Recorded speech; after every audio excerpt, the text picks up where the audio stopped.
warahmatullahi wabarakatuh. Selamat siang, salam sejahtera untuk kita semuanya. Teman-teman, saya ucapkan terima kasih atas kehadirannya memenuhi undangan kami dalam rangka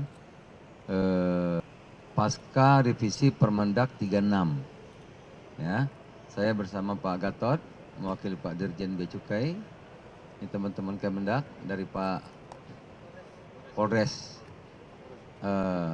Bandara, ya, ini Pak Dirjen, Pak Budi. Tadi kita lihat pasca revisi memang nggak ada soal lagi, lancar.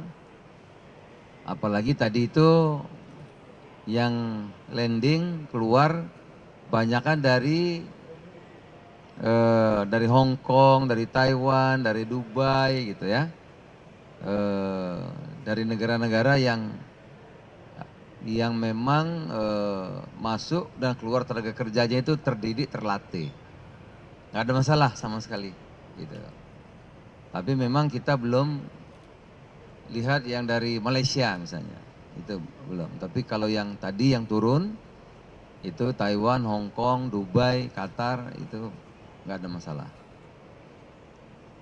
Mudah-mudahan dengan revisi Permendak itu segala hal menyangkut PMI sudah bisa diselesaikan.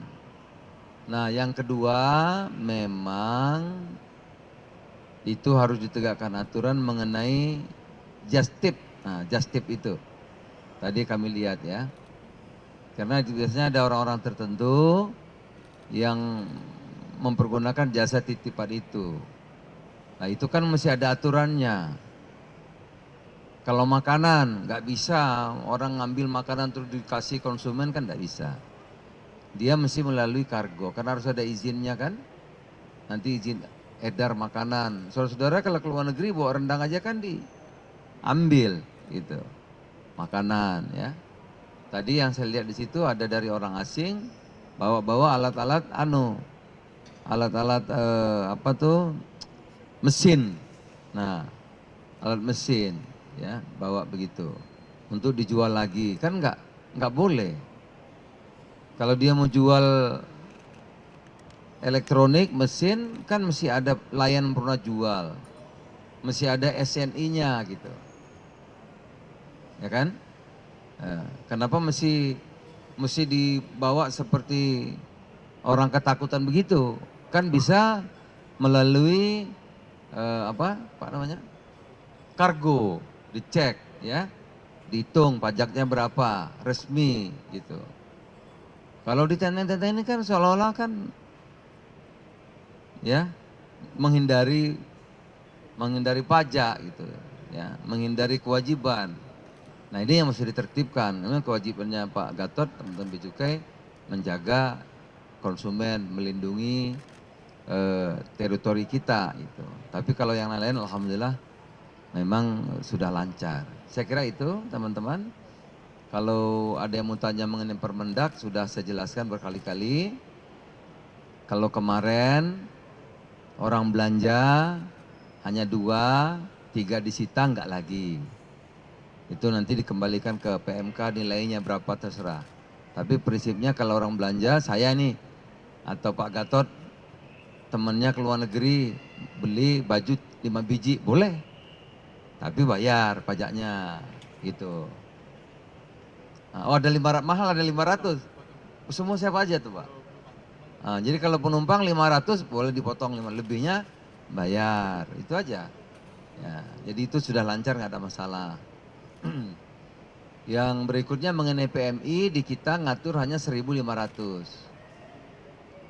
1.500 nilainya ya bebas, ya kan?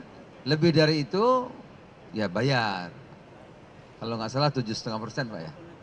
Ya PMI itu 7,5 lebih murah bayarnya. Lain-lain silahkan diatur oleh PMK. Kami nggak ngatur lagi. PMK 203. Jadi kita nggak lagi. Kalau dulu masukin Permendak semua ya rame, itu yang bikin rame. Karena sebetulnya bukan di kita, ngaturnya di fiskal pajak di PMK. Apalagi ya? Nah, yang PMI kalau masih ada yang tertahan kemarin, ya karena sudah direvisi Permendaknya berlaku surut. Jadi yang kemarin-kemarin boleh pakai Permendak ini. Jadi tidak ada alasan, wah ini Permendak lama nggak berlaku. Ya, yang misalnya mulai Desember, Januari, Februari kalau ada yang nggak beres, pakai Permendak ini boleh. Gitu. Saya kira demikian. Ada yang mau tanya? Ya. Pak Joko, Pak Joko. Nggak ada lagi, just tip itu ikuti aturannya, aturan sudah ada.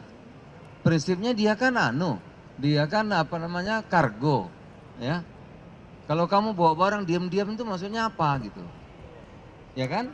Ya pasti bisa ya ikutin aturan. Nah, bayarannya ada, tarifnya pajak, ada SNI-nya, ada nomor HS number-nya ada. Ikuti. Kalau bawa diam-diam itu maksudnya apa? Biar nggak bayar pajak atau apa? Nggak ada. Ya dia harus memenuhi SNI, dia harus bayar pajak kan. Kalau makanan tuh nggak sembarangan, mesti ada izin edarnya, iya kan. Kalau makanan harus ada sertifikat. Oktober harus ada sertifikat halal gitu. Ya kalau diam-diam kan nggak bisa begitu. Itu jelas melanggar gitu. Ikut aturan, nggak perlu diatur baru lagi. Ya. Pak, Justip itu di PMK atau di Permendak, Pak? Kalau PMK ini PMK berapa, Pak Justip? Loh nggak di aturannya masing-masing ada mengenai SNI, ada perindustrian punya, ya kan? Kalau SNI perindustrian, kalau sertifikat halal apa tidak nanti MUI. Kalau makanan ini mengandung sehat apa tidak ada POM. Kamu kalau beli makanan di supermarket kan masih ada. Ini telah diregister POM bahwa makanan ini sehat, kan ada kan? Gitu. Nah, kalau dari luar bawa sehat apa enggak siapa yang jamin? Nanti kalau ada keracunan terus gimana?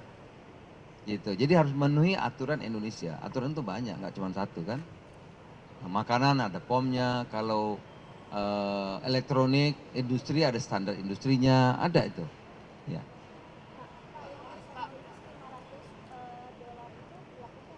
Itu PMK, nggak di saya. Udah dari kemarin udah ada Pak ya. Jadi kalau penumpang bawa barang $500 free, itu udah lama PMK. Peraturan Menteri Keuangan bukan kami. 203. 203.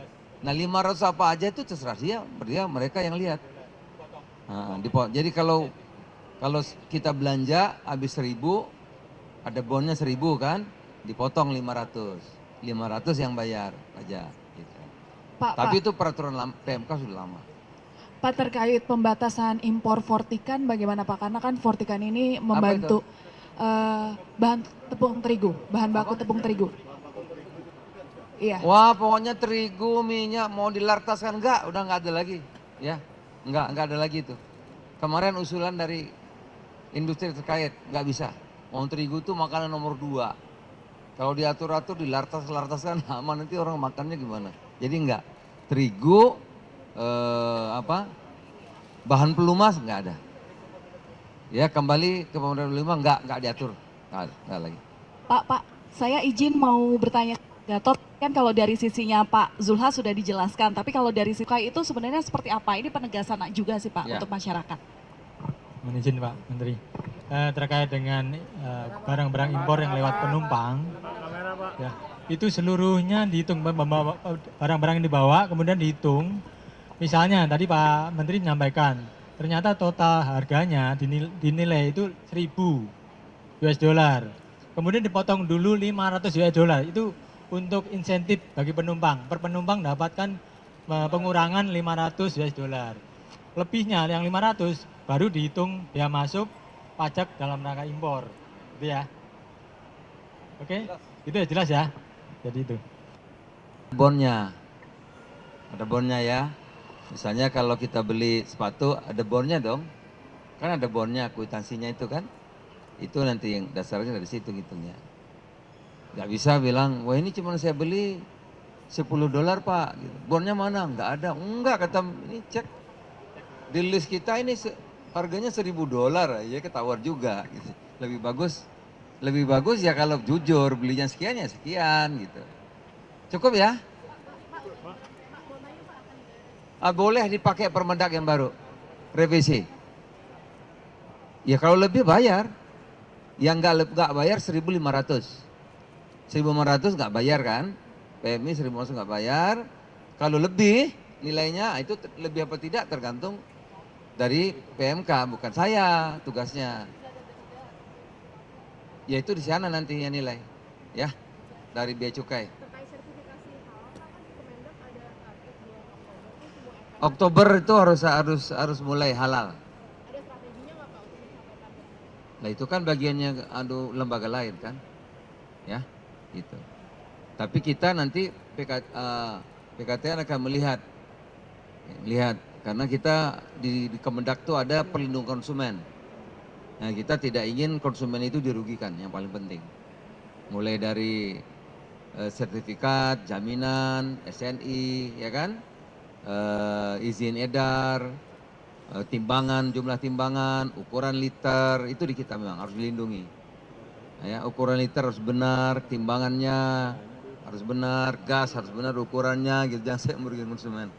Nah, sertifikat halal, kalau makanan sehat, ya higienis gitu, nah, itu semua nanti mulai Oktober itu mulai lebih tegas. Kalau ada yang tidak, ya tentu akan ditertibkan. Sekira demikian ya. Kenapa? Belum. HET beras kan Bappenas, ya, Badan Pangan Nasional. Yang nentukan harga berapa nggak saya lagi. Iya, itu Bappenas. Apa? Keraton boleh.